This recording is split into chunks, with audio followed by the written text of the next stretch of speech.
A very good evening to everyone present over here. My name is Prachi Yadav. I am a second year law student and a part of Dard Se Hamdard Tak Trust, working as a volunteer and learning a lot of things since the day I have joined.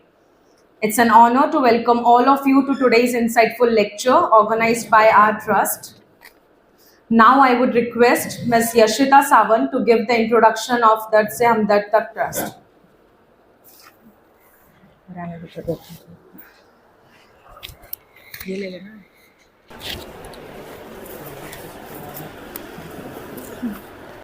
Respected seniors, esteemed guests, and dear friends, first and foremost, I extend my heartfelt gratitude to my esteemed mentors, Advocate Prakash Salsingikar sir and Sunita ma'am, for giving me this opportunity to introduce an organization that has played a crucial role in shaping my journey, both as a student volunteer and as a responsible member of society.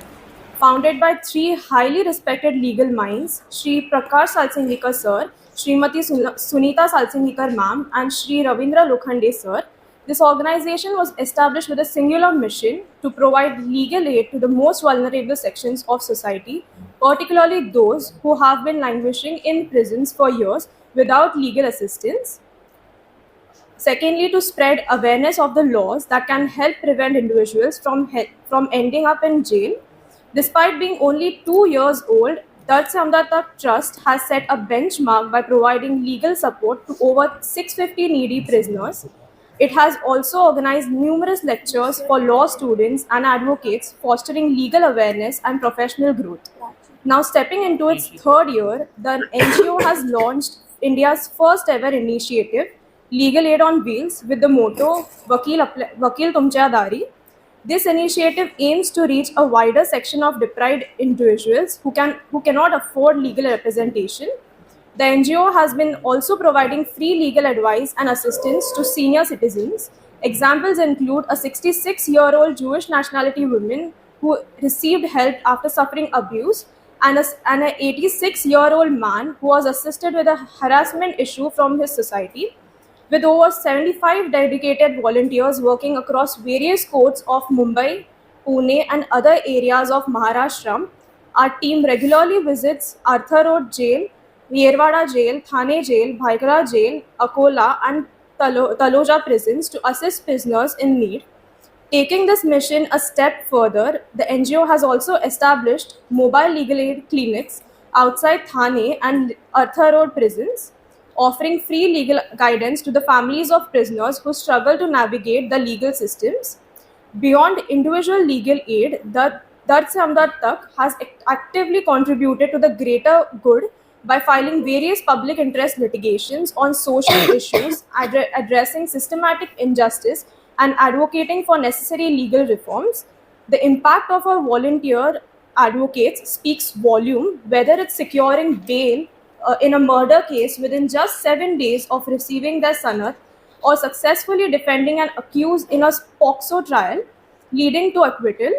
These are just a few examples of the incredible work being done by the organization. At Dard Se Hamdard Tak Trust, we firmly believe that the journey from classroom to courtroom must be well guided. Here, young advocates receive structured training that prepares them for real litigation. Our seniors provide comprehensive mentorship, ensuring that junior advocates and law students receive the right directions in their careers. One of our flagship programs is the 3-month extensive legal criminal litigation internship, which has already helped numerous young advocates establish independent practices immediately after completing their internship. This hands-on training equips them with the necessary skills to handle real cases with confidence. Additionally, we organize dedicated seminars for junior advocates and interns, focusing specially on litigation. These seminars feature subject matters experts who share their insights and experiences, giving young legal professionals the knowledge they need to excel in their careers. So far, Dard Se Hamdard Tak has conducted dozens of legal seminars featuring renowned personalities such as Justice Sanjay Deshmukh, Justice P.D. Naik, Justice M.S. Karnik, Senior Advocate Sudeep Pasbola, Advocate Ashish Tavan, Professor Sandeep Savalkar, District Public Prosecutor Advocate Pradeep Singh Rajput, and Senior Division Civil Judge Vishal Sate. These sessions have been instrumental in shaping the next generation of legal professionals, ensuring that they are well equipped, knowledgeable, and prepared to serve justice. However, today we are gathered here to listen to our distinguished guest, Shri Ravindranath Patil sir. So, without taking much more time, I request Prachi to proceed with the program.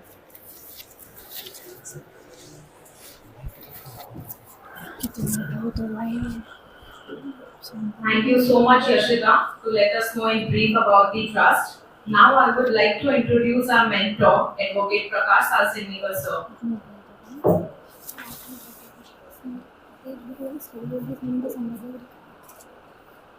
Advocate Prakash Salsinivar sir is a distinguished criminal lawyer with an illustrious career spanning over 18 years. His expertise as a trial lawyer has been demonstrated through the examination of thousands of witnesses since 2006. Throughout his career, Advocate Salsinivar sir has held various esteemed positions including Additional Public Prosecutor for the Union of India, Special Public Prosecutor for the State of Maharashtra in Economic Offences Wing, and Maharashtra Protection of Interest of Depositors cases. Advocate Prakash sir possesses specialized knowledge in offences related to women and children. He had delivered lectures at various forums and authored articles for prominent newspapers. His expertise has been sought by notable news channels and he has participated in debates on crimes related to women and children. In addition to his professional accomplishments, Advocate Prakash sir serves as the Maharashtra State President of the organization Dard Se Hamdard Tak. Through this organization, he works tirelessly to provide free legal assistance to needy prisoners in various jails. Advocate Prakash Salsinivar sir's contribution to the legal fraternity extend beyond his professional work. He has presented a paper before the Parliamentary Standing Committee in Delhi on the topic of the marriageable age of the girl child, provided guidance to the production team of the Hindi movie Pink, fought legal battles against various movies, dramas, web series, and advertisements that misrepresented Indian traditions and culture. Advocate Prakash sir's impressive work includes working on numerous high profile cases such as Shakti Mill rape case, Anna Bhav Sathe corporation scam, fake TRP case, Best Bakery case, Malwani liquor scandal case, Adnan Patrawala murder case. In recognition of his expertise and dedication, Advocate Prakash sir has been appointed by the Maharashtra government to a committee under the Ministry of Women and Child Development. He has registered a case against a famous director for showing minors in sexual act in a movie. We honor his remarkable contributions to the legal fraternity and his tireless efforts to create a safer, more just than a society. Thank you, Advocate Prakash sir, for being a shining example of excellence, compassion, and dedication to the noble profession of law.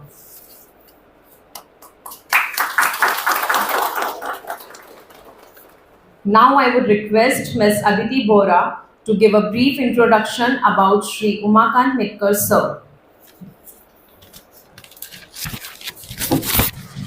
Good evening, everyone.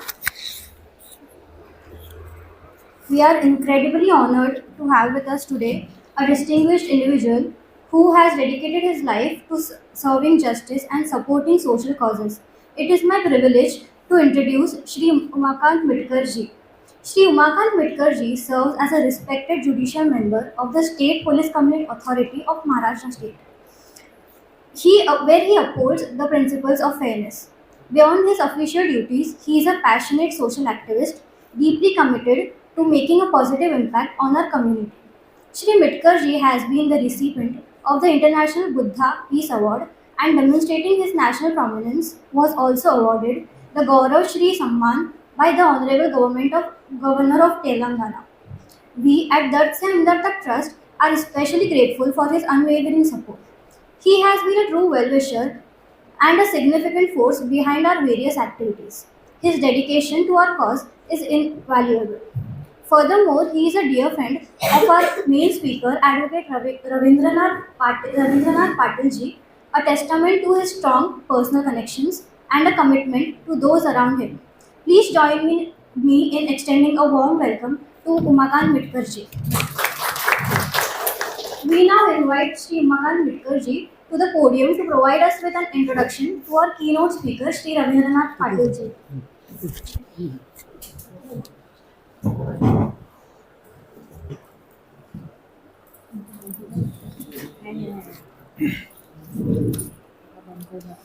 अमंत्रम अक्षरम नास्ति मूलम वनौषधम अयोग्य हा पुरुषो नास्ति योजकस्तत्र दुर्लभः. या सुभाषितामध्ये सांगितल्याप्रमाणे असा एक योजक व्यक्ती आज आपल्या इथे आलेला आहे. तुम्हाला नंतर कळेलच की किती माणसाला किती संकट असतात आणि त्या संकटातून आपण कशी उभारी घ्यावे याचं मूर्तिमंत उदाहरण म्हणजे आज आपल्या इकडे बोलण्यासाठी आलेले ॲडव्होकेट रवींद्रनाथ पाटील. कुठल्याही व्यक्तीचा परिचय हा त्या व्यक्तीचा नसतो, तर त्याच्या कार्याचा आणि त्याच्या कर्तृत्वाचा असतो. आज असाच एक कर्तृत्ववान व्यक्ती आज आपल्यामध्ये बसलेला आहे. खरं तर श्री रवींद्रनाथ पाटील हे इंजिनिअरिंग झालेले, पण नंतर ते UPSC त्यांनी ची परीक्षा दिली, ते IPS झाले. त्यानंतर ते IPS म्हणून थांबले आणि हैदराबादमध्ये भारतीय प्रशासकीय सेवेमधील जे काही पोलीस अधिकारी आहेत त्यांना प्रशिक्षण द्यायचं काम त्यांनी केलं. त्यानंतर PG डिप्लोमा इन सायबर लॉमध्ये त्यांनी ते शिक्षण घेतलं. त्यानंतर भोपाळमध्ये ज्युडिशियली अकादमी जी आहे त्याच्यामध्ये सुद्धा ते उच्च न्यायालयातील न्यायमूर्तींना शिक्षण द्यायचं कामही ॲडव्होकेट रवींद्रनाथ पाटील यांनी केलं. खरं तर मी आज सर तुमचं स्वागत करतो. खूप दिवसांनी हा योग आलेला आहे. सर तसे मूळचे पुण्याचे आहेत आणि आत्ता बॉम्बे हायकोर्टमध्ये प्रॅक्टिस करतात. आपल्या सर्वांच्या वतीने मी जास्त वेळ न घेता सरांचं या निमित्ताने स्वागत करतो. Thank you.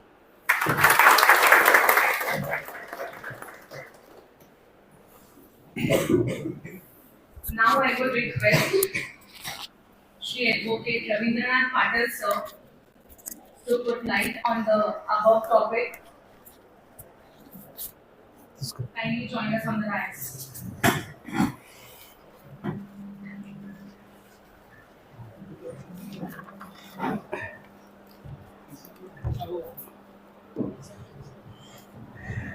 Honorable Shri Umakant Mitkar sir, Judicial Member of State Police Complaints Authority, my dear friend Advocate Shri Prakash Salsingikar sir, who is doing an incredible job of giving justice to hundreds of thousands of people who are languishing in jail. Many years ago when I was in service, we were trained and groomed with a false notion that in this country the conviction rate is very poor. It's 3%, 5%, 10% depending upon everyone's perspectives. However, after being on the other side of the table for 14 months, I realized that in our country almost every person gets convicted, and that too without being tried. And that's a huge question mark before all of us. I have seen many people inside, and I used to question myself as to why they are there. Somebody would have sold liquor of say 100 or 150 rupees and is languishing in jail for 7.5 months, and government is spending 155 rupees per day on that particular person. So naturally the question mark is that this is my money, bloody. Now I am an outsider, I am a taxpayer. The moment I am paying taxes, I am thinking, is my money getting misused like this? I had done just imputed calculation. How much would be the saving if we are able to avoid the chaos that we have created? As the noble work that Salsingikar sir is doing, if it results into the logical conclusion, how much would be the saving? I'm not sure how many of you have visited Pune city, but there is a chaotic flyover near Pune University which was once constructed. People say that the weird design was attributable to a very influential builder who had a mall over there, and he didn't want his own business to be impacted. So this flyover was chaotic. Thereafter, this flyover was demolished to create another one. Thereafter, there was another development that the metro is going through that route. Again, there was another demolition.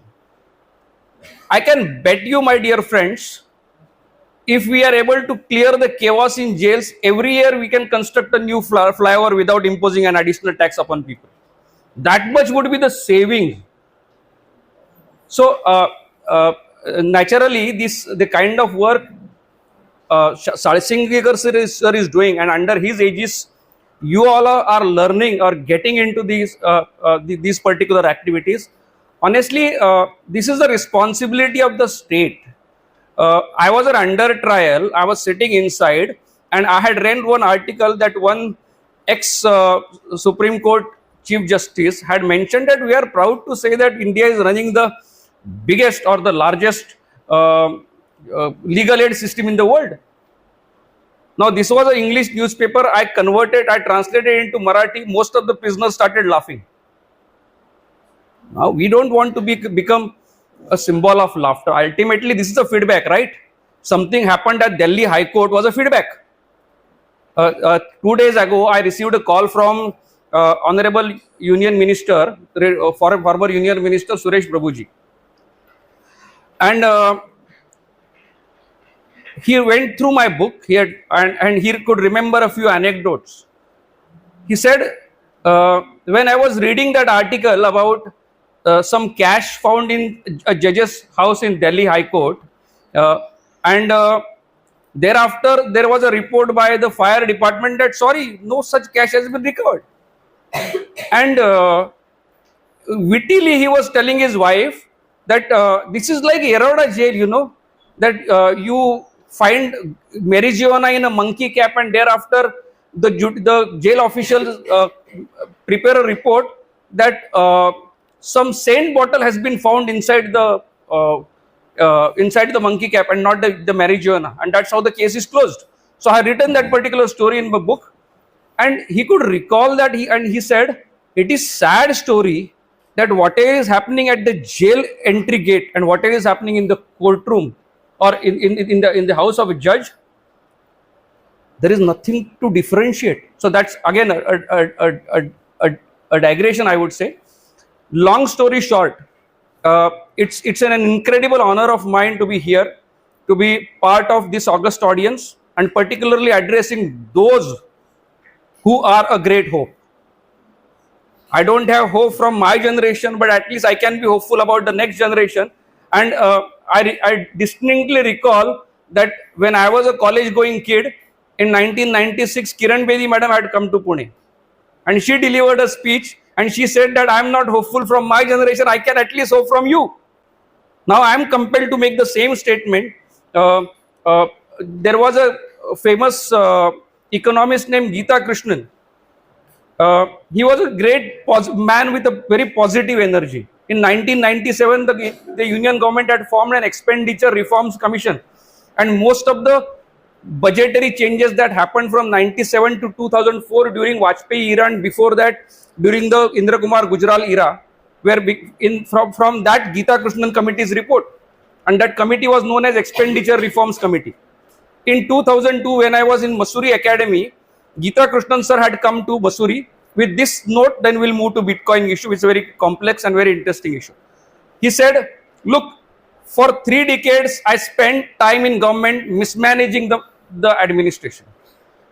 And I am afraid you will spend further 3 decades in further mismanaging it. So, a positive-minded person is sometimes compelled to say that I am afraid whether I am going to make a similar statement for the criminal justice system. With this note, this is a question mark to all of us. We'll move to this point. A disclaimer before I move forward.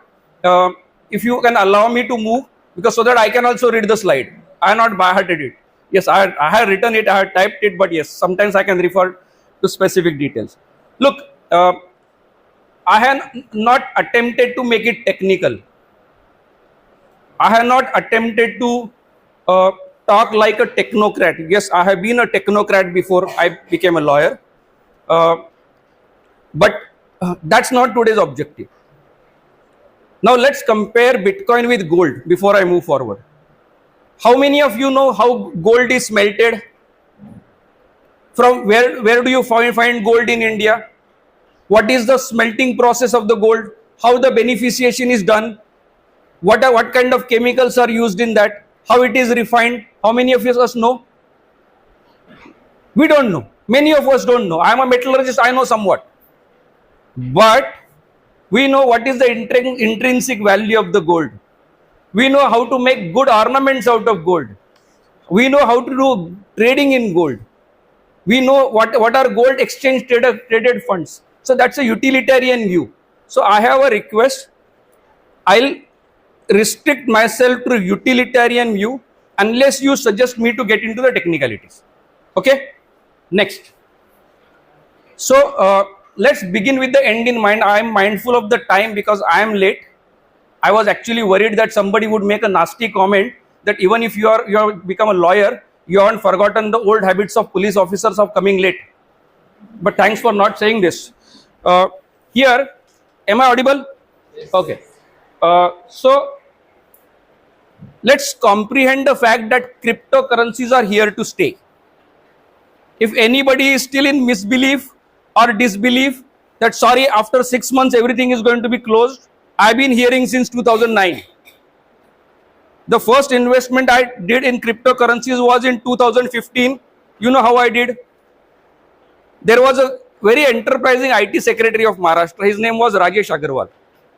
Once Rajesh Agarwal was talking to me and he said, you have been giving a lot of lectures on Bitcoin. Why don't you look into Bitcoins and the frauds that might be perpetrated in future? You should start looking into those. And I said, unless I learn swimming, I can't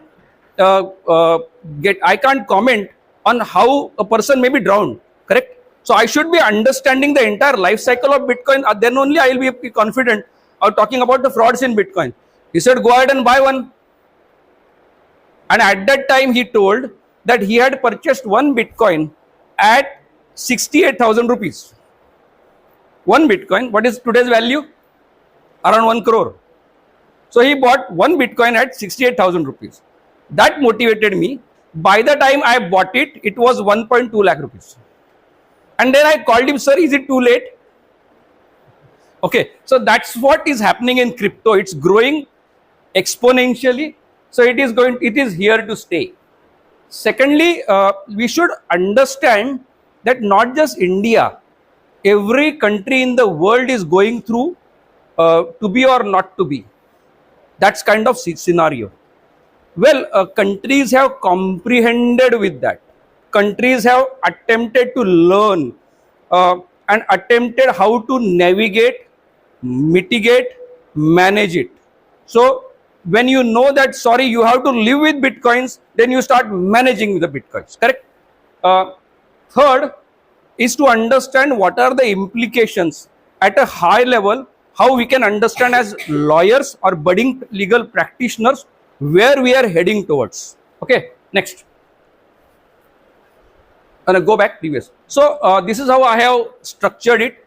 First is to give you a big picture where we are, because sometimes that data itself is very fascinating. Then understand where we are as a country. Then dwell little deeper into the legal issues and understand the complications. And thereafter, this forum would be open for discussions. Typically, I love responding to questions. I love being challenged. I love being cornered, and that's what is really an exciting thing. So do ask questions and I'll be more than happy to answer. Next. So all these diagrams, go back. So all these diagrams have been created by ChatGPT. I've been giving instructions to ChatGPT, please create a diagram. Go back previously. Go back. Look at this diagram. So I asked ChatGPT, can you create a diagram showing that Bitcoin is overpowering dollar and yen and other currencies? So it created this diagram. So technology is changing. Do start using technology to make your presentations more effective. Go next. Yeah. So go to the previous slide.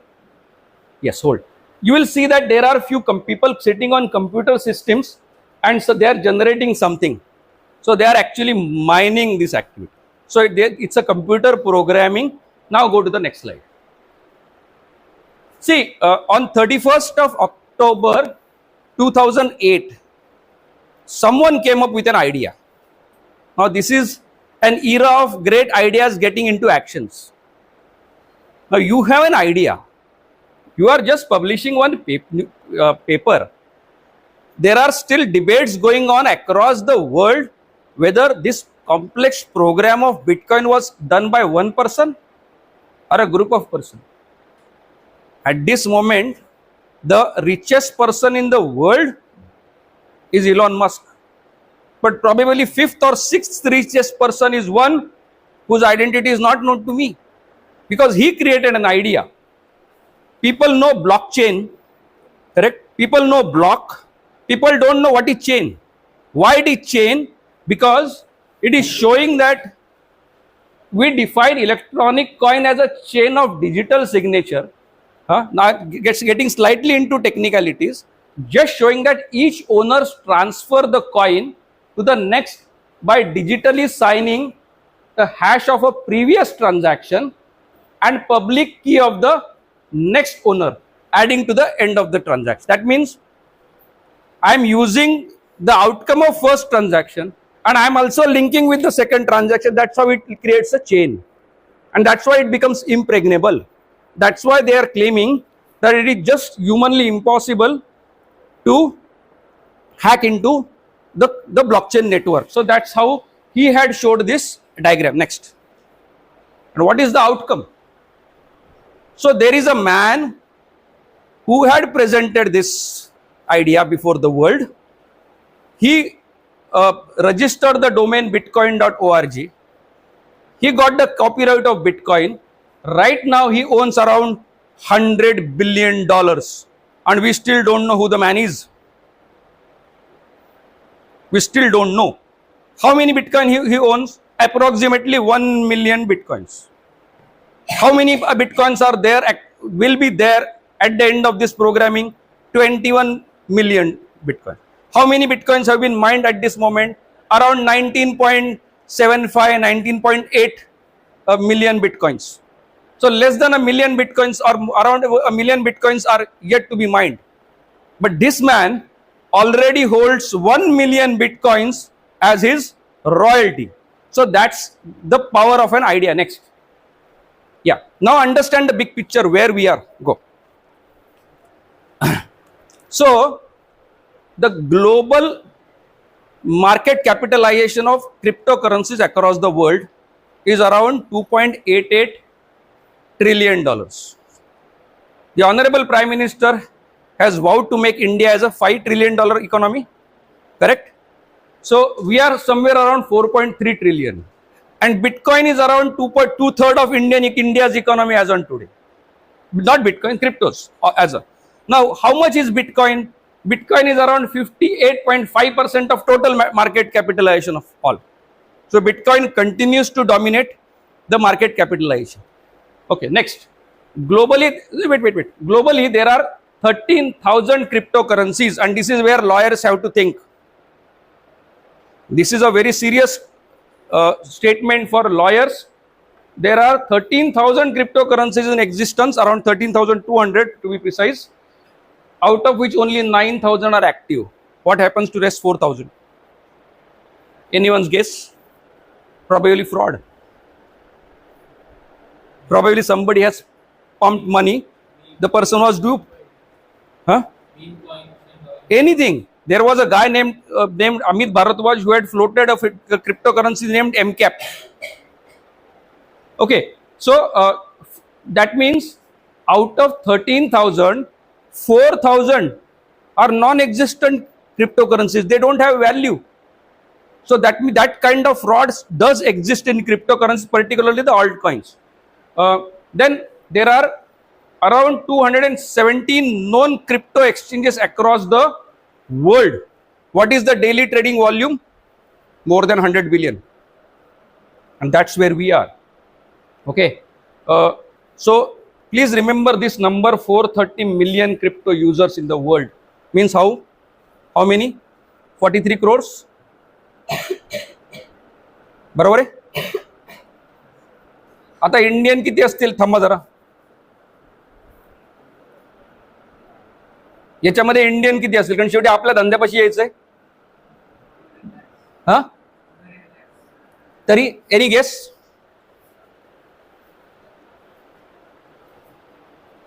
हा any guess यार, काही सांगा. मला सगळे आमचेच आहेत, काय हरकत नाही. येस. हा 5 to 10 crores. Okay next. हा okay.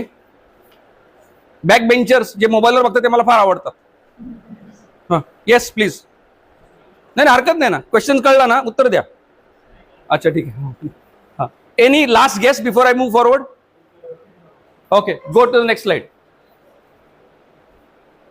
Right now, India has the largest number of crypto owners in the world. The number 2 is US. And now after this, I am going to come to the regulatory slide and you will be shocked what's happening in this country. So we created one chaos in criminal justice system we discussed earlier. Now we are going to discuss another chaos in the cryptocurrency domain. So here there is a projection by Forbes. It's saying that in next 7 years, the crypto market or crypto investment in India or Indians per se is likely to grow by 54% on a year-on-year basis. There is one more interesting, I think this is a true symbol of women empowerment. बायकांना कळून चुकलंय, नवऱ्याच्या पगारातून काय भागणार नाहीये. 300% increase in a year by women investing in cryptocurrencies. Okay, now these are some of the interesting observations. One observation I really loved, that is the second last one. In 2023, Dogecoin emerged as the most popular cryptocurrency, amounting for 11% of the total invested value of crypto. Now, while the entire world is running behind Bitcoin, Ethereum, we are running behind Dogecoin. You know why? Because the understanding of people about crypto is very poor. We are carried away by the speculative pricing. Now, I still remember that a few years ago, Elon Musk was going to talk something on Dogecoin and people were buying in a speculative manner. I just observed the trend and I started looking at why it's increasing. There was one program in which Elon Musk was going to say something. So I bought Dogecoin. I think 1000 Dogecoin I would have purchased for 29 rupees. And next day, just before Elon Musk's that particular announcement, I sold at 70 rupees. And thereafter, it again came down to 11 rupees. And that's how Indians are getting duped. Now, this is very interesting trend, because those who are trying to invest, please be mindful that you should be understanding. Those who are investing in stock market also, same pattern is observed, that people are more sentimental rather than analytical. Next point. Yeah. Now, regulatory environment. This is a serious topic. Spend enough time, understand. Something may be too technical, ask questions. I am also in learning phase. All of us are learning. In fact, the Honorable Finance Minister is also in a learning phase. ED is also in a learning phase. Everybody is trying to understand, trying to gauge what's the problem. Okay, next. Okay, now this is a very serious slide for me. On one hand, we have the largest number of crypto investors across the world. Largest number of people holding cryptocurrencies are Indians. But as per this chain analysis index, India is rated as the lowest, rating 1 out of 100 in terms of its regulatory environment. It says that it protects neither cryptocurrencies nor people. So we are confused, but we are not comprehending that there is some problem. So India is the worst. Probably other countries are far more regulated. They can comprehend the things better. Even China is better than. I'll show you. Next. Now this is another survey. Now this is by Atlantic Council. Now what Atlantic Council is saying, now they have a different perspective. So this is what is I call as a big picture approach, so that you understand by taking the bird's eye view where we stand vis-a-vis the entire world. So what they are saying in 2024, by and large, they can believe that cryptocurrency is partially illegal in India. While the government hesitates in saying that, government says that no, as far as paying tax is concerned, it is legal. As far as tracing illegal assets is concerned, it's legal. No. As far as suppose if there is a testamentary petition in which daughter is claiming that my father has 20 Bitcoin, the judge will be confused whether I should consider Bitcoin as an asset. So that's where we are. So whenever we are selective when we talk about whether it's to be considered an asset or not. Look at this. I have attempted to divide into 4 parts. One is taxation. Second is regulations which control anti-money laundering and the countering finances of terrorism, CFT. Consumer protection and licensing. Now, Germany and India by and large similar. Germany says that as far as paying tax is concerned, it's legal. But if you lose money, sorry, it's your problem. I think we are somewhere there only, because ultimately we will end up filing case under MPID. There is no specific regulation, there is no specific mechanism, there is no specific training, there is no specific infrastructure. So naturally, we have anti-dacoity squad. मैं तुम्हाला माहिती का अजूनही पुण्यामध्ये ना chain snatching squad आहेत. म्हणजे chain snatching अख्खी टीम लागते.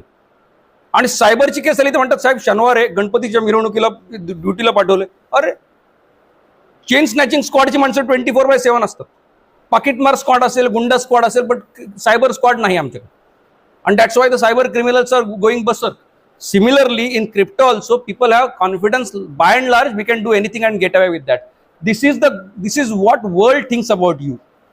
The first perspective is that sorry, you are worse, you are lawless. The second perspective is that oh, you can collect tax.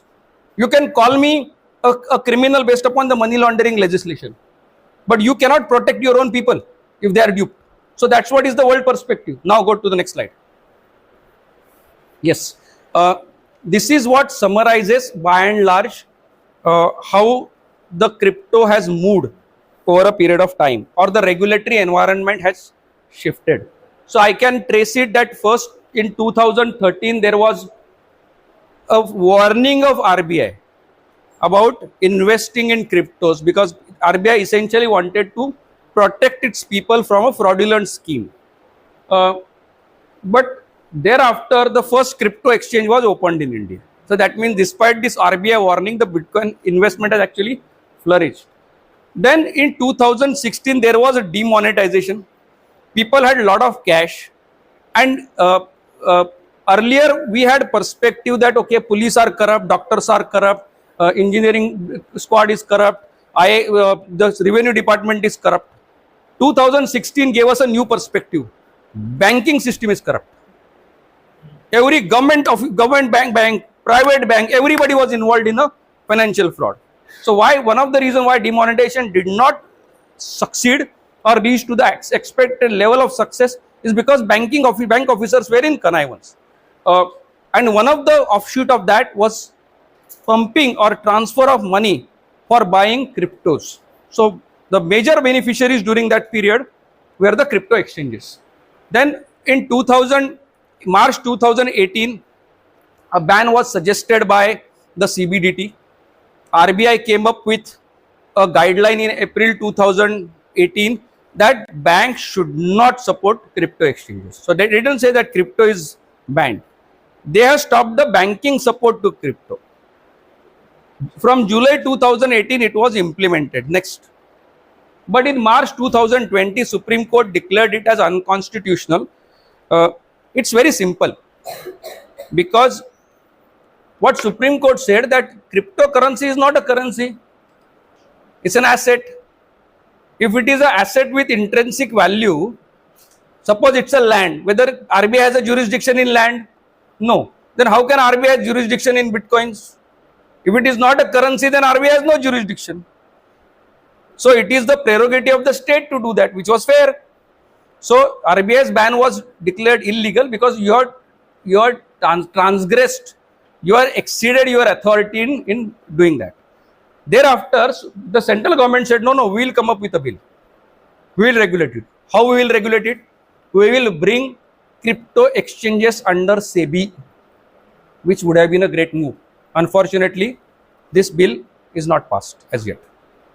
Then, in March 2022 or February 2022, when the union budget was presented, a flat, I think 30% tax was introduced on all crypto transactions and on profit, sorry, and 1% TDS was introduced on all transactions.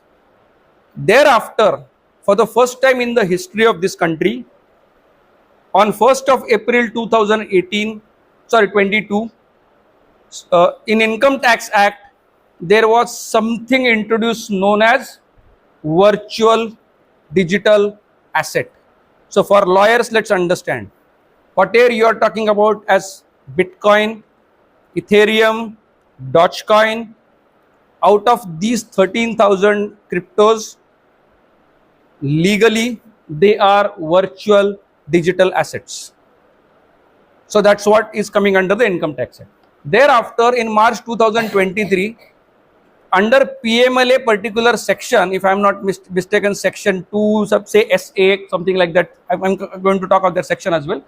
So, crypto exchanges are also covered under the designated businesses. Crypto transactions are also covered. Holding of crypto is also covered as part of the PMLA procedures. Then in December 2023, there was a notice to various crypto exchanges. I'll just stop being there because I don't want to push too much of regulation. Ultimately, we want to talk about impact. Next. Yeah. Why I decided to add this particular section? Because anyhow, you are not going to read. I was a law student and I had taken admission for external law because I was a working professional at that time. And I seldom had a time to prepare. So I would typically start preparing a day before, and I had that yellow color book of some which we get in the in Appabalan Chowk. I don't know who, Khan and Khan or something like that. Mullah and Mullah company. So usually I wouldn't read any textbook, but that short book, so that I would be able to prepare well. And I had told myself that one day when I really need it, I'll definitely read the Bare Act or the textbook. Even now I am not reading it. So there are two misconceptions. People read during their academic curriculum and people read during their practice. Both are myths. Okay. People even today go by customs, practices, what other people are doing. हा form कसा भरायचा? कोर्टावर दिलाय ना ते नको तू काय करतो सांग ना, तुझी copy they. So I am following the customs. I am not following the rule set. Nobody has seen the rules. I am practicing on both original side and appellate side as well. Original side rules, I have not read it. Mug petition कशी file कर, तू काल काय केलं ते दाखव रे, झालं.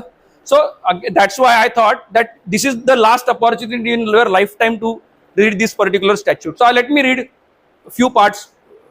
This is section 2, subsection 47A, under which they have defined virtual digital asset.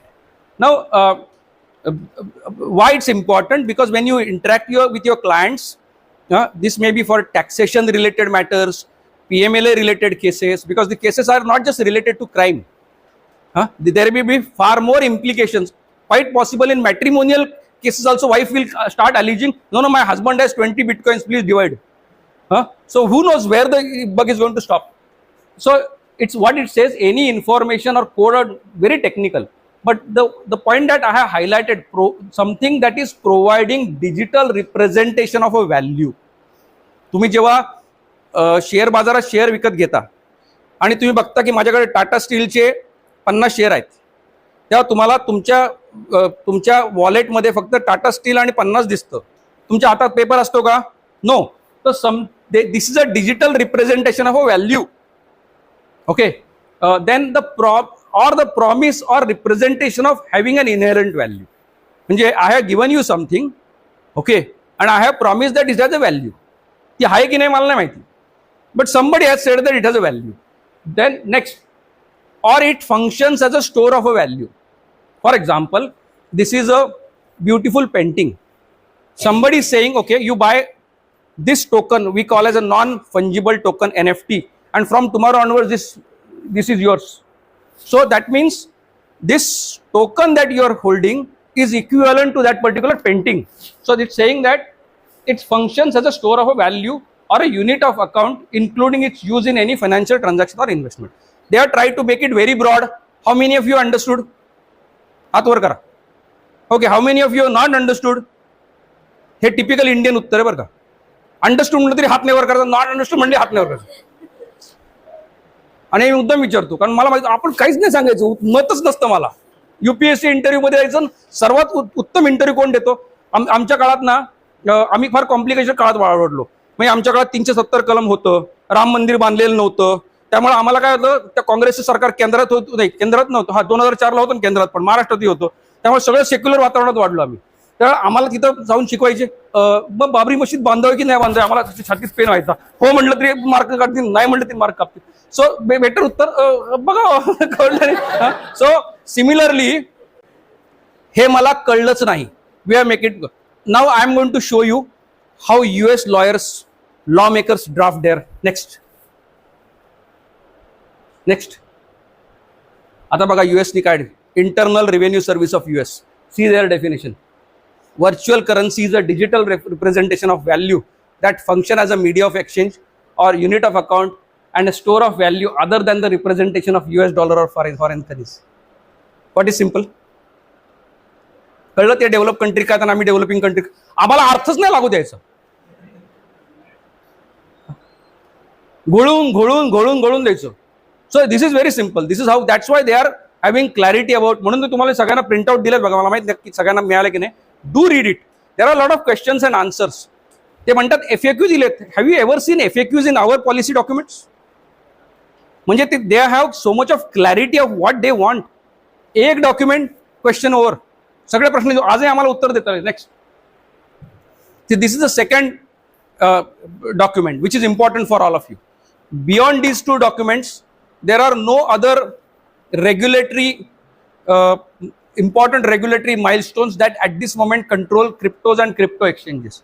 So the first document under income tax law has brought virtual digital asset under the ambit of tax. The second modification or change has brought crypto exchanges, crypto transactions, crypto assets, crypto holdings under the ambit of money laundering. Okay, so these are the two important developments. Next. Yeah, what is the conclusion? Conclusion is that cryptocurrency is a virtual digital asset in the law, in the eyes of law. The secondly काय आहे, there is a taxation 30% flat rate on crypto profits. मी 100 रुपयाला घेतलं, 130 रुपयाला विकलं, 30 rupees profit झाला. 30 रुपीजच्या ते 30% जेवढा होईल, 9 रुपये जे काय असेल, that is your tax, that is to be deducted. Plus every transaction has 1% TDS, and this is a very dangerous proposition. काय झालं, this was so prohibitive. उदाहरणार्थ असं, I am buying Bitcoin for 1 crore rupees. That means I am going to pay 1 lakh rupees as TDS. I am selling same Bitcoin. So I am also paying for the profit. I am also paying TDS for the transaction. So now this TDS is applicable even if you lose money. So I have bought for 1 crore and sold for 50 lakhs. But that TDS is gone. I am accountable.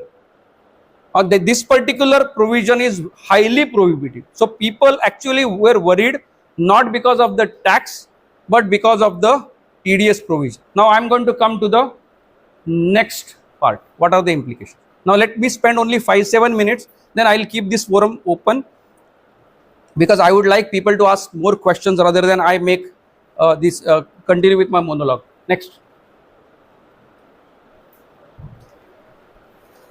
So I have just put forth some of the examples how stringent is the regulatory environment right now.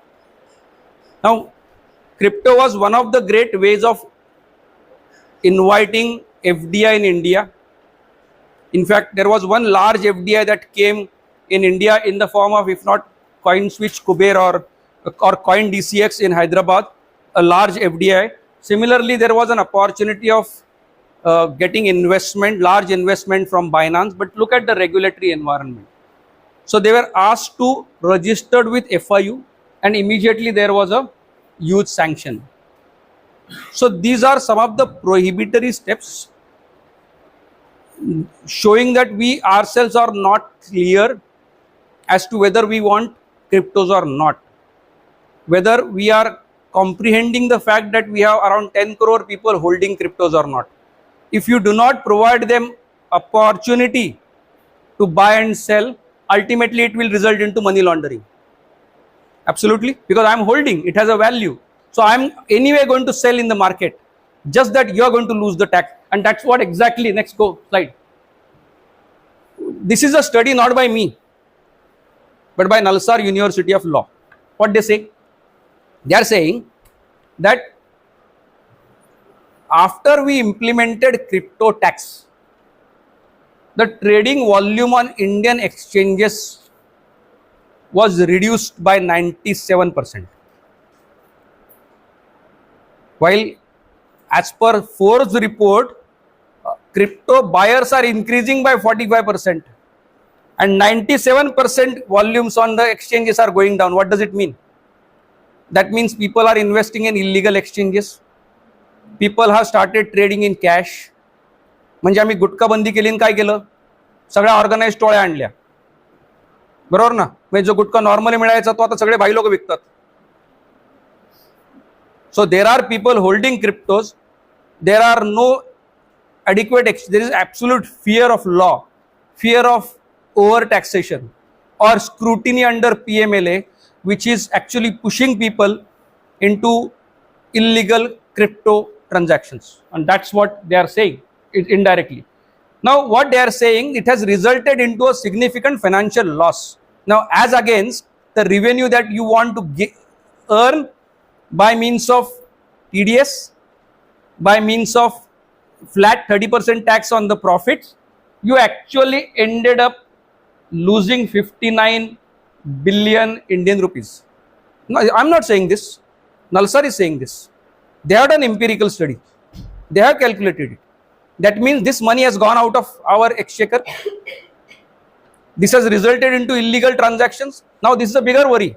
As lawyers, you might come across hundreds of cases in which people have been duped, but they cannot go to regulators, they cannot go to ED, they cannot go to police because they have indulged in illegal transactions because of fear of taxation. Okay. Now what they have suggested, that had you capped that TDS, you want TDS because you want every transaction to be monitored. Okay. Had you capped that TDS to 0.01% instead of 1%, you would have probably ended up much more, earning much more. Next. Okay. Now there are, the other outcome is there. So on one hand, people are indulging in illegal transactions, and on the other hand, people are also being duped. Now WazirX is a classic example. WazirX decided to shift out of India because of the crypto tax. So 2022 they decided to move to Saudi Arabia, and they decided to move their infrastructure out. And in that process, there was some glitch or some bug which resulted into probably the biggest cyber fraud involving WazirX. The infrastructure was exposed because of their hurried transition to a new technology environment, which resulted into bugs. Then this is a very recent development. So ultimately, the fraud continues. The fraud continues, but the regulatory control is going down. That's the overall outcome. Go to the next and last slide, probably. No, I have few slides. Yeah, 2 slides more. Next. Let's learn from what other countries are doing, and we should be mindful of that. There is a exchange named Bakht. Now, Bakht is a very interesting example. Bakht is actually floated by Dow Jones. Bakht is actually a crypto holding platform. Means I can go and I can deposit my 100 bitcoins in Bakht officially. And the way I'm depositing, say 100 shares of say Tata Steel in NSDL or CSDL, it is acting as a repository. And now it is allowing me to do a derivative trading on that. I can buy and sell without touching my original cryptos that are assets that are held with Bhakt. Now people are officially going and depositing their cryptos over here. So that means what US government has achieved through this process, that people were indulging in illegal transactions. Government is saying, okay, no problem, I won't tax you much, but come forward, deposit. So at least I should be knowing what you are doing. And what they have done, they have smartly done, they have actually attracted people to come to US, invest in these exchanges. Many great countries in the world are thriving on money laundering. Why most of the big countries have created tax havens? Virgin Islands. Why Britain is still continuing with the tax haven? Why Singapore? Sorry, why Hong Kong is still having very low tax regime? Because they want people to invest their laundered money in their country. This is their finance model. Now, why Indians are earning money and they are investing in exchanges like Buck? Now, this second is very interesting part. So you have these are called as decentralized finance stocks. So these are crypto derivatives on Ethereum blockchain platform. It's slightly technical, but let's understand. So these are actually stocks on New York Stock Exchange. Means what? I'm investing $100 fiat currency in these stocks, and what they are doing, they are converting $100 into cryptos and giving loans. New York Stock Exchange officially allows them to have their tradable security, and their business model being that they will convert this into crypto and they will go give crypto based loans, and this is regulated, and that's why they are growing, and we are still running behind them. Next, Hong Kong. When I went to Hong Kong, the biggest mistake of life that I committed, I was a partner director in KPMG, heading the cyber forensic division. I received mail on day one. Would you like to have your salary in Hong Kong dollars or bitcoins? I received mail in my mailbox. I was shocked. मी म्हणलं Indian गव्हर्नमेंटनी जर बघितलं तर वाटच लागेल आपली. म्हटलं नकोच लपडं. So I opted for HKD. My boss was telling me, please get your salary in bitcoins. I said, how I am going to convert? Will there be challenges? I was shocked to know that in Hong Kong there are ATMs which convert bitcoins into cash. You have to just carry your pen drive like this, which contains bitcoins. Just connect the pen drive to the ATM, you get dollars and go out. कुठल्या जगात राहतो राव आपण? कुठल्या जगात राहतो? म्हणजे सगळे bitcoin आमच्या लोकांनी जपून खिशात ठेवायचे आणि आम्ही आमच्या लोकांना मोटिवेट करायचं, तुम्ही जा हाँगकाँगला जाऊन तिकडे जाऊन पैसे, हाँगकाँगला हेच पाहिजे. You come in, invest in our country. This will result into flight of money. Next point, last. हे फार महत्वाचं आहे. आपलं सरकार काय म्हणलं? No no no no, we don't want bitcoins. We want to create our fiat money, CBDC, central bank digital currency. बरोबर आहे? किती दिवस आम्ही गप्पा मारतोय? चायनाने केली पण त्यांच्या 50 राज्यात इम्प्लिमेंट पण केली. आता चायनीज ऑलिम्पिकमध्ये त्यांनी CBDC विकत घ्यायची पण सोय केली. आता त्यांनी काय केलं, तुमच्या याच्यामध्ये ऑनलाईन मनी आहे ना, जा कुठेही जा, या ऑनलाईन मनीने काय पण विकत घ्या. It is already on. मला म्हणायचं, if you hate cryptos, if you love your central bank digital currency, where are you standing? They are already years ahead of you. तर सांगायचं भाग असं आहे की whether it is having a regulatory environment for your electronic money, or whether it is about regulating the cryptocurrencies per se, we are still behind the world. We are still confused, which is only resulting into an environment that will promote frauds. So that's what is my perspective. I may be biased in that, but it is my duty to put forth the right perspective. Next slide. I'm just stopping here. Forum is open for discussions. Any questions?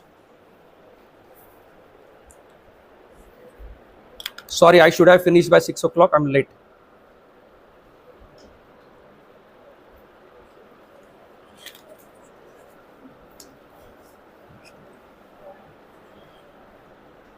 If no questions, all of you are good students.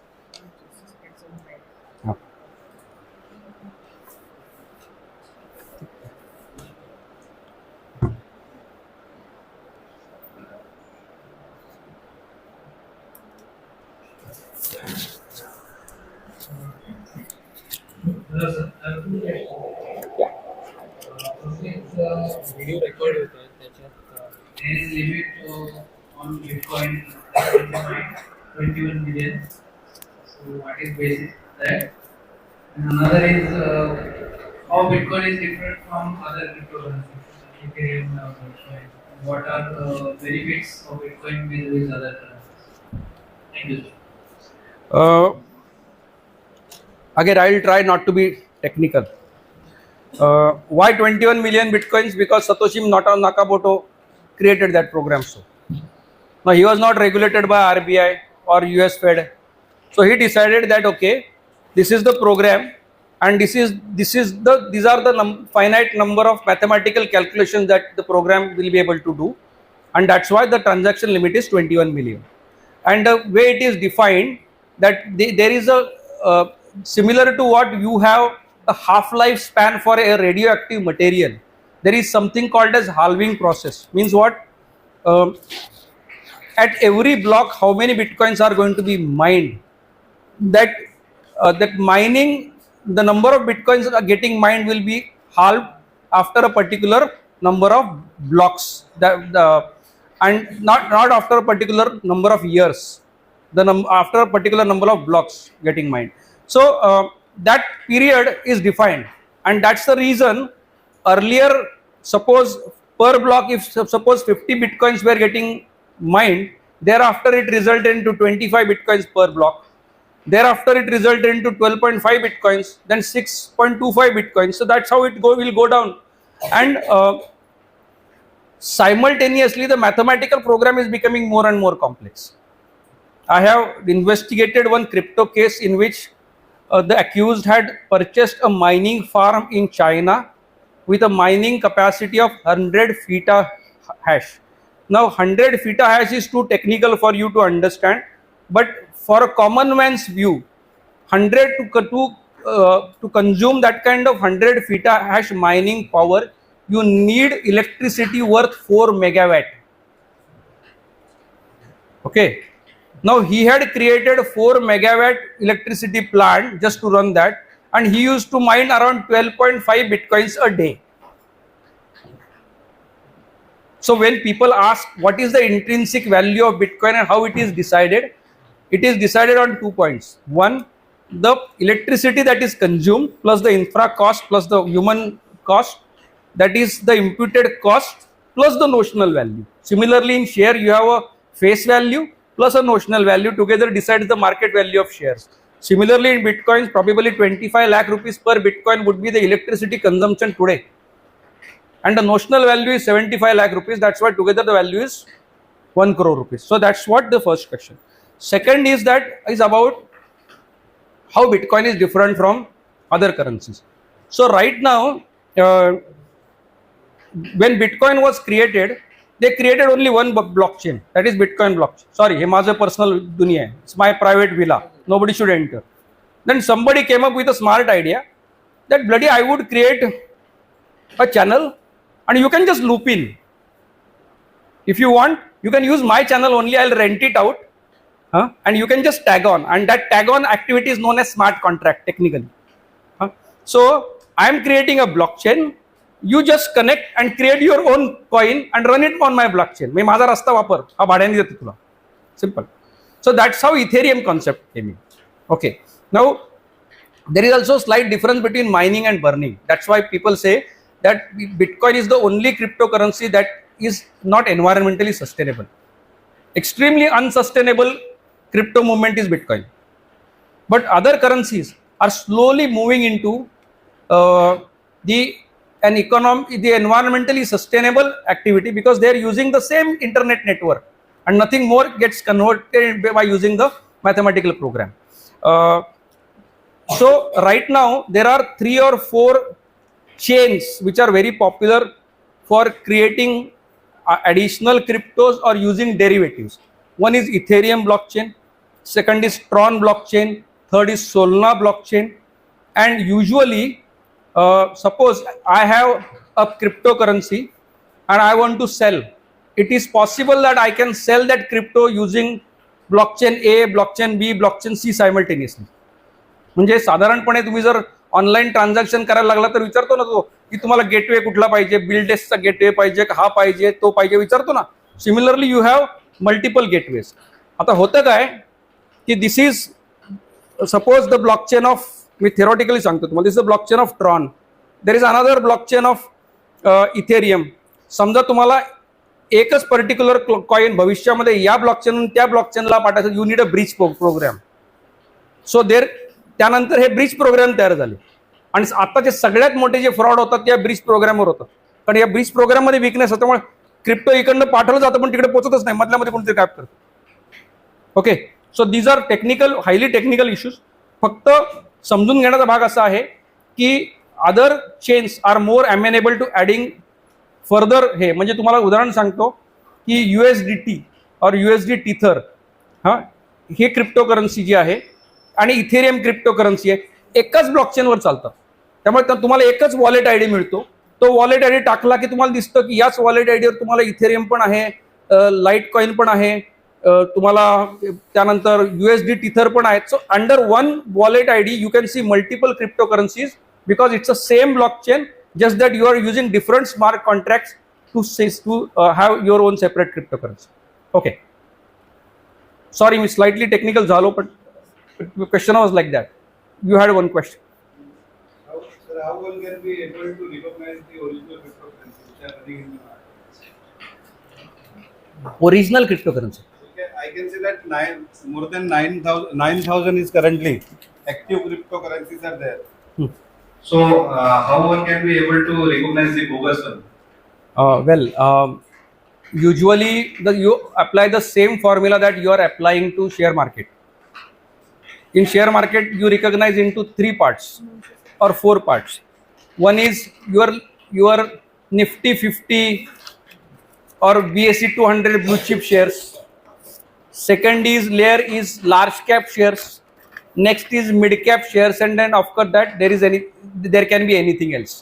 तुमच्या लक्षात असेल की रिलायन्सचा share आणि याचा share is backed by huge market capitalisation and there are other shares ज्याच्यामध्ये movement काहीच नसते, पण कुठेतरी तुमच्या कानात येऊन सांगतो हा घे रे, हा डबल होईल बघू द्या.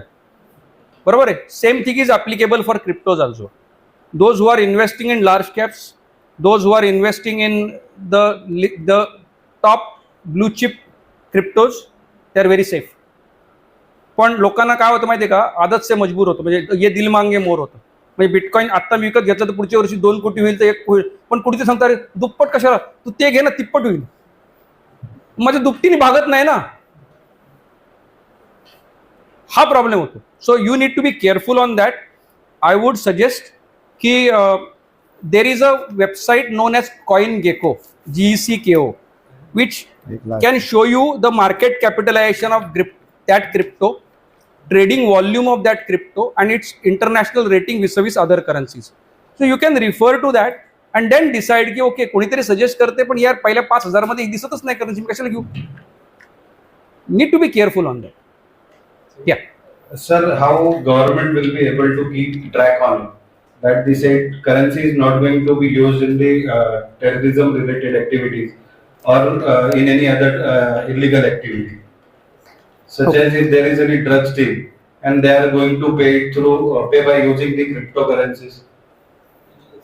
Okay, there is a presumption in this question.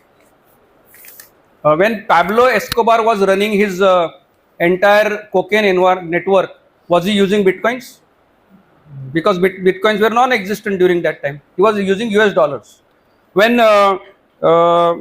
the ISIS was running its illegal high sea sale from Saudi waters and generating cash for their terrorism activities, you know how the money was being used, how it was being transacted. It was using 3 big banks in the world.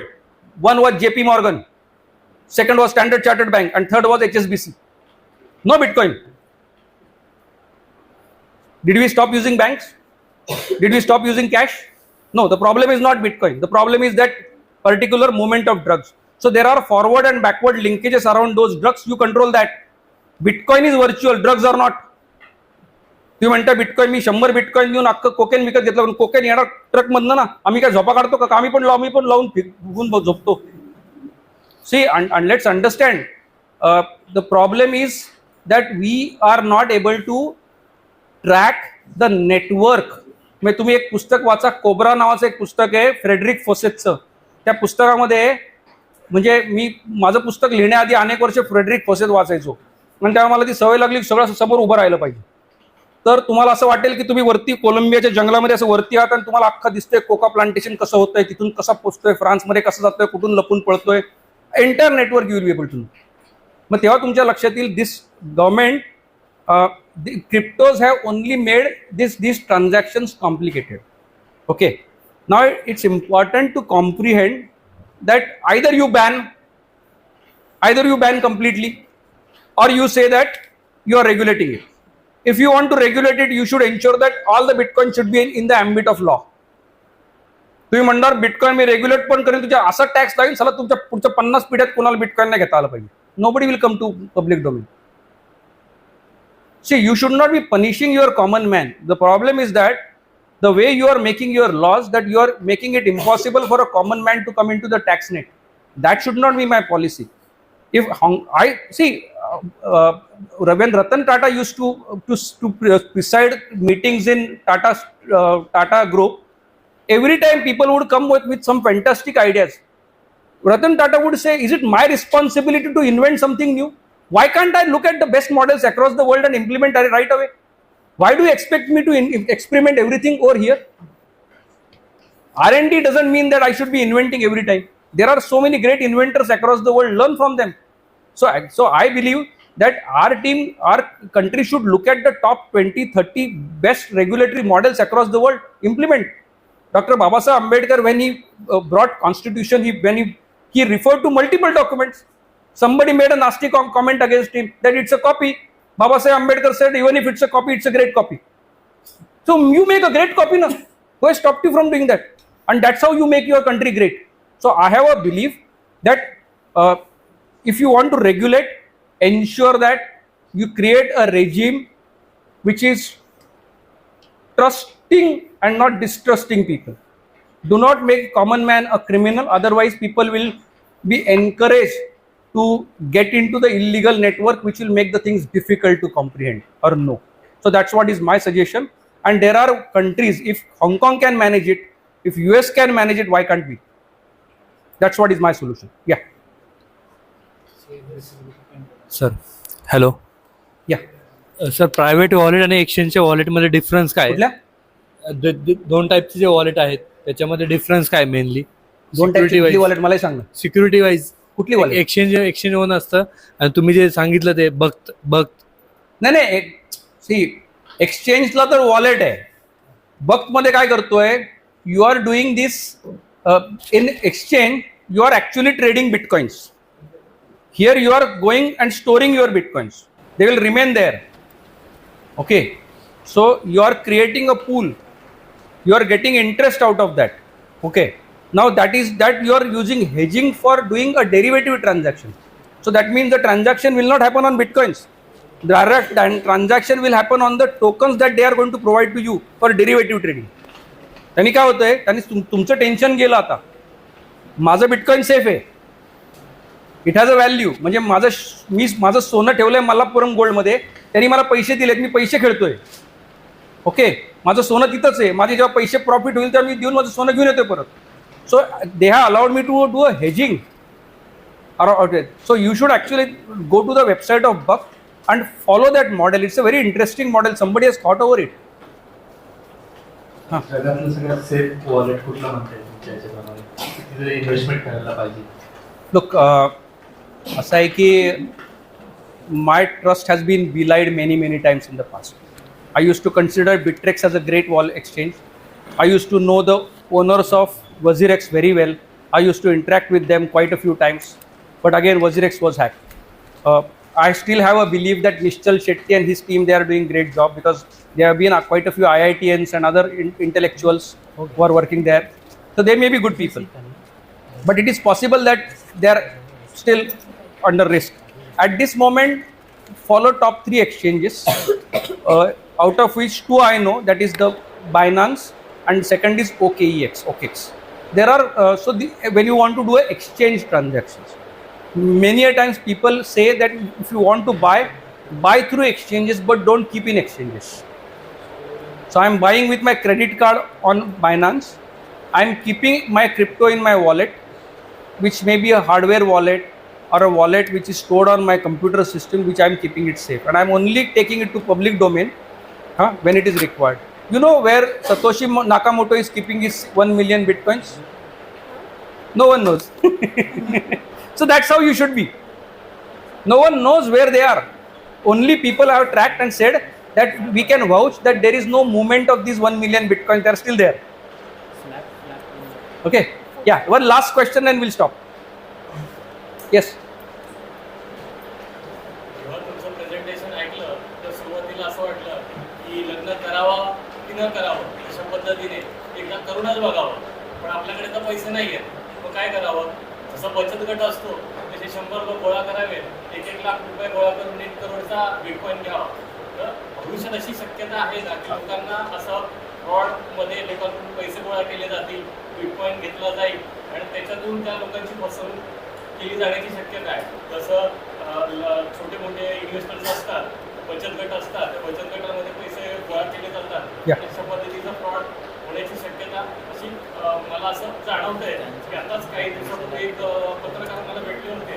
ते म्हणाले की आम्ही बचत गट बनवतोय, लोकांचे document गोळा करतोय, पण इथे पैसे आम्ही गोळा करणार नाही, आम्ही दुसऱ्यांना देणार, पण जे पैसे आमच्याकडे नाहीच आहेत ते आम्ही कसं काय थोडं दुसऱ्यांना देणार आणि त्याच्यातून आम्हाला प्रॉफिट सुद्धा मिळणार. कदाचित ही जी लिंक आहे त्याची संलग्न असू शकते. म्हणून हा तुम्हाला प्रश्न विचारतो. अगदी खरं, 100%. आणि तसंच होतं. आणि जे बिटकॉईनमधले सध्याचे फ्रॉड आहेत ते तसेच होतात. लोक व्हॉट्सॲपवर ग्रुप बनवतात, लोकांना ल्युअर करतात, ॲश्युअर्ड इन्कमचे ऑफर हे देतात, लोकांकडनं कॅश घेतात आणि लोकांना चेककडनं घेतलेले पैसे शक्यतो USDT मध्ये वापरले जातात. नेहमी लक्षात ठेवा, क्रिप्टोकरन्सीमधलं मनी लॉन्ड्रिंग कधीच बिटकॉईनमध्ये होत नाही, ते USDT मध्ये होतं. का होतं? कारण you need a stable coin. हवाला कधी होऊ शकतो की समजा तुमचा मला हवाला करायचा आहे, समजा मला 50 लाख रुपये तुम्हाला आणून द्यायचे आणि तुम्हाला पोचवायचे, तर सकाळी मी एक बिटकॉईन आणून दिले 1 कोटी रुपयाचं, दुपारपर्यंत 50 लाख झालं तर कोण करेल? So you need a coin जे सकाळी आणि दुपारी सेम किमतीला विकलं जाईल. सो त्यासाठी USD टिथर नावाचं जे कॉईन आहे, जे डॉलरशी पेक्ड आहे, ज्याची किंमत चेंज होत नाही, ते वापरलं जातं. So they encourage people to invest in USD tethers आणि त्याच्यामध्ये फ्रॉड होतात हे सगळे. आणि हे जर टाळायचे असतील तर तुमच्याकडे एकच उपाय आहे, encourage people to invest officially. मला काय म्हणायचं माहिती का, becoming rich is not a crime. हो, आपण कुठल्या समाजवादी काळात वावरते हो की माणसाने श्रीमंत व्हायला काय प्रॉब्लेम आहे? मला वाटतंय की रात्रीत मला अब्जाधीश व्हावं, होऊ दे की.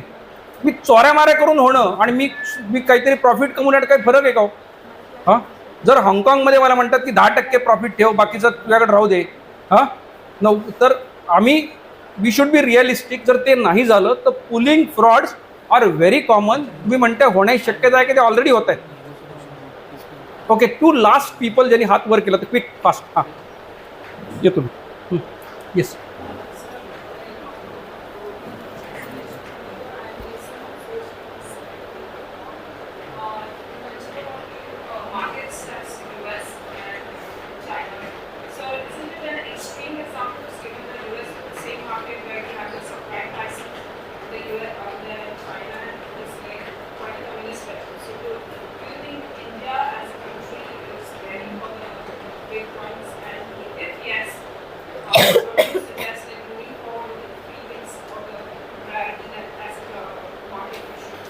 Okay. So you also mentioned that in your presentation that unfortunately the bill was not introduced specifically. Can you please elaborate on the same?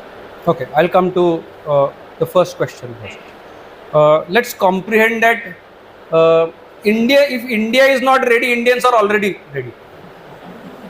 Otherwise, we wouldn't have been the largest investors in Bitcoin. So we are ready, we are there. Now it's a question whether you want to regulate our people or not. So this problem is not something which is comprehended that's going to happen in future. It's already there. So this is one. China is an extreme example, but China, everything is banned. China, no. But here what happened, Chinese, even Shanghai court said that crypto exchanges are illegal, but it is not illegal for people to hold cryptos. So again, China is confused. It's getting into our category. So right now, the richest people in the world are either Indians or Chinese, because we are growing, we are aspiring, and we want to work more. So we want to be rich. So naturally, aspiring people. So we have a choice whether we are going to allow our people to invest in crypto and take out that investment and invest in some other country. This will result in a flight of money. Okay. Or we want to ensure that we want to entice your people so that they will continue their investment over here. See, we have been the biggest beneficiaries of the remittance money from by Indians who would go to US, send back their money. Now we have another example right now that we have very rich Indians investing in cryptos, but you are not allowing them to keep the money over here. Raj Kundra may be having $200 million in cryptos. He is not allowing to disclose it. He will end up buying properties in Dubai, but he wouldn't come to India. Now you have to take a call whether you want their money or not. And in Hong Kong, we should understand how they regulate. They have differentiated money laundering into two parts. They consider tax related money laundering way different from non-tax related money laundering. Means if I am evading tax and taking money out, it's a small problem, it's a civil problem. If I am investing in terrorist activities, buying weapons, investing in say drugs, it's a non-tax related money laundering. This is very serious. Bloody, they are just not interested in regulating tax related money laundering. They say please come. If it is just a tax evasion, please come, you are welcome. So for example, if there is an Indian who is not paying taxes and investing in Hong Kong, they will dance. Please come, sir. So my money getting invested outside, and we are asking question, are we ready? Now the question is, are we ready to see this disaster? So I have a suggestion. We should look at this problem differently. And the best way is to benchmark ourselves against the top 10, 15, 20 democracies. I am not just saying that we should only look at US. We can also look at Hong Kong, say Singapore, Netherlands or UK, and how they are managing their system. That's one thing. Secondly, you talked about the bill that was to be introduced in 2020. So there is a beautiful presentation by Nishit Desai group that is already there in public domain. Rather than me elaborating that, please go through that. For the paucity of time, I won't be able to elaborate much more. But in nutshell, the summary was that they wanted to handle the problem in two ways. A, that except the government CBDC, no other crypto asset will be used as a currency. And the current exchanges or the transactions of crypto will be regulated through SEBI. So the way SEBI is regulating these exchanges, now SEBI will also regulate the crypto exchanges, which would have been a great development because SEBI has an infrastructure. SEBI has the appellate tribunal, SEBI has the enforcement wing, SEBI has the intelligence wing, SEBI has coordination with IB. So SEBI can do it. So I thought that would have been a great development. We just missed the opportunity. Yeah. Stop. Hello, sir. There are two small questions. Firstly, what is the scope for advocates before the bitcoins or the cryptocurrencies are regulated? Scope for advocates before the regulatory body comes, and is there the scope after regulatory body comes? The difference between both the scopes. And the second one is, suppose if we do not assign any value to the cryptocurrencies, suppose there is a universal brotherhood among nations and we do not give any value to the cryptocurrencies, like 500 and 1000 notes, they are tenderless. So what will be the value of these cryptocurrencies after that? Your second question is over. Yes, So I'll yes. first answer your second question. It is utopian. जेव्हा 1995 मध्ये WTOची स्थापना झाली ना, मी मराठीत सांगतो कारण तो मला विनोद इंग्रजीत सांगता येणार नाही. काय झालं, WTOची जेव्हा स्थापना झाली तेव्हा WTO कसं काम करणार आहे म्हणून एका इकॉनॉमिस्ट विनोदांनी सांगितलं होतं की काय झालं म्हणे की दोन मित्र पळत असतात आणि त्यांच्या मागं वाघ लागलेला असतो. दोघं मित्र पळतात, वाघ पण त्याच्या मागं पळतो. दोघं दमलेले असतात. अचानक एक मित्र थांबतो, जमिनीवर बसतो, पटकन स्वतःची बॅग काढतो, बॅगेमधला बूट काढतो, घालायला सुरुवात करतो. तर दुसरा मित्र म्हणतो, वेडा आहे का, वाघ मागं लागलाय, तू पळ की. तो म्हणतो, मला वाघाला नाही मागं टाकायचंय, मला तुला मागं टाकायचं. आणि वाघ एकालाच खाणार आहे ना. सगळ्या देशाची इकॉनॉमी अशी चालते. मला काय वाघाला नाही माझी खुन्नस आहे, माझी एकमेकाबरोबर आहे ना. मला मागं टाकायचं. मी जेव्हा म्हणतो माझी 5 ट्रिलियन इकॉनॉमी व्हायची आहे, तेव्हाच अमेरिकन US स्टेट डीप स्टेटला काय इंटरेस्ट होतो माझ्या देशामध्ये, आणि त्यांना मला मागे टाकायचं ना. See, we are competing against each other. जर तुमच्या देशातला पैसा माझ्या देशात फुकट येतो तर मी कशाला झिरो करीत? मी काय समाजसेवा करायला देश चालवतो का? मी भारत नाही चालवत तर अमेरिका कशाला चालवेल? So it is so there are no permanent foreign policies, there are permanent national interest. So this is second answer. First question मला रिपीट करा. हां, सांगतो तुम्हाला. Last question, will stop here.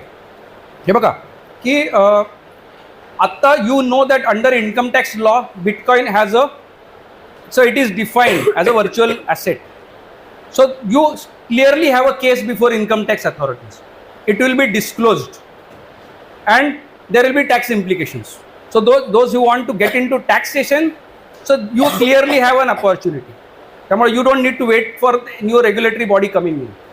Secondly, those who are handling ED related cases, whether FEMA or PMLA, definitely because of this issue there will be problems.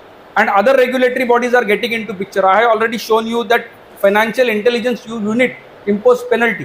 So there is a representation to be made before the FIU.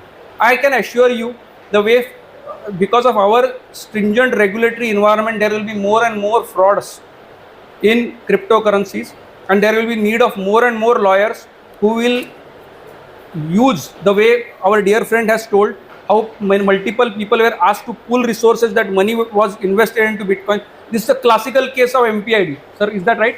So naturally there are multiple depositors. So this is also kind of taking deposit.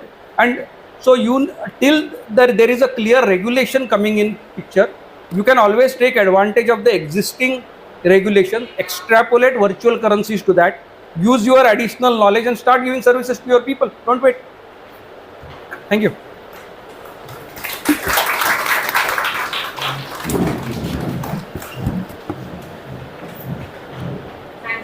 Advocate Ravindranath Patil sir, for sharing your knowledge and words of wisdom with us.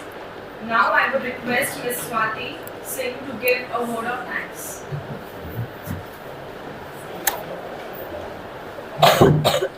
Good evening everyone. On behalf of Dar Se Hamdard Tak Trust, I extend my heartfelt gratitude to all who have contributed in making this event a grand success. First and foremost, sincere thanks to our esteemed guest of honor, Shri Umakant Mitkar sir, for gracing this occasion with his presence. Your support and encouragement mean a lot to us, and we truly appreciate the time you have taken to be here today. A special thank you to our guest speaker, Shri Ravindranath Patil sir, for sharing his valuable insights and knowledge with us. Your words have been truly inspiring, and we are grateful for the wisdom and expertise you have imparted.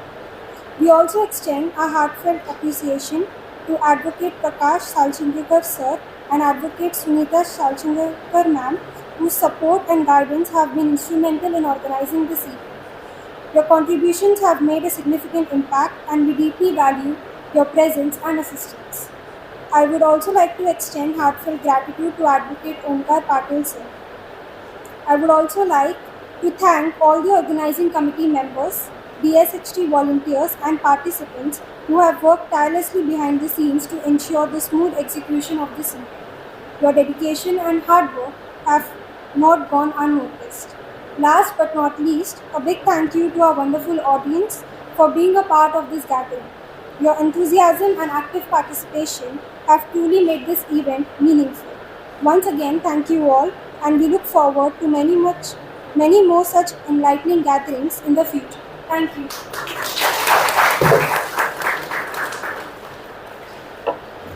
Thank you, Ms. Swasti Sen. Now I would request everyone to stand up for national anthem.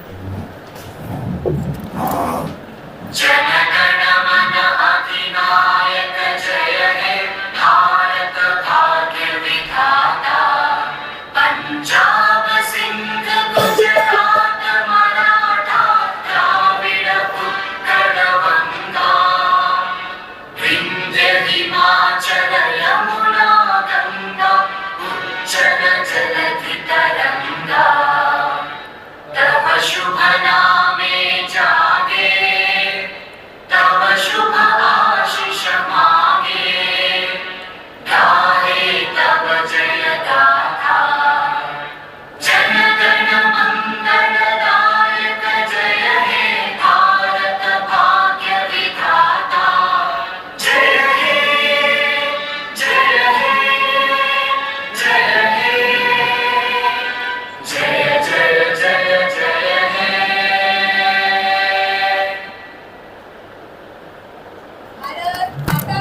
जय